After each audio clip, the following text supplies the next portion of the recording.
রোজার মাস আমাদের মুসলিমদের জন্য খুবই স্পেশাল একটা মাস।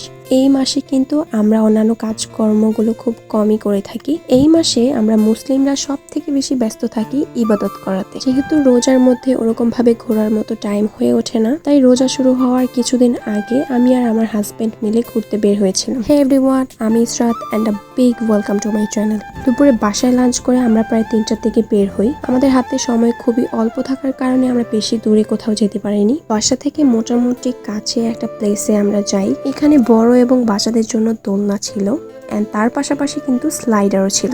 এটা সবাই ইউজ করতে পারবেন, এটার জন্য আপনাদের কোনো প্রকার পেমেন্ট করতে হবে না। আর একটা সাইডে নদী ছিল এন্ড এইখানে কিন্তু আপনারা চাইলে নৌকা রাইড করতে পারবেন। এন্ড হ্যাঁ, এই নৌকা রাইডের জন্য কিন্তু আপনাদেরকে অবশ্যই পেমেন্ট করতে হবে। এখানে খাবারের তেমন কোনো স্টল বা অপশন ছিল না। আমরা একটা দোকানে বসে সেখান থেকে 2 প্লেট ফুচকা অর্ডার করি। ফুচকার টেস্টটা আমার কাছে এভারেজ লেগেছিল। খাওয়া কমপ্লিট করে আমরা সেখান থেকে ব্যাক করি। সেইখান থেকে আমরা চলে যাই বাসার কাছের একটা রেস্টুরেন্টে। ওখানে গিয়ে আমরা কিছু খাবার অর্ডার করি। সেখান থেকে আমরা নিয়েছিলাম একটা বিফ মাসালা, তার সাথে নিয়েছিলাম একটা নান এন্ড একটা পরোটা, এন্ড আমার বেবির জন্য নিয়েছিলাম একটা ফালুদা। এই রেস্টুরেন্টে আমি এর আগে অনেকবার এসেছি এন্ড ওদের খাবার আমার কাছে খুবই ভালো লাগে। সেদিনের সবগুলো খাবারই অনেক মজার ছিল।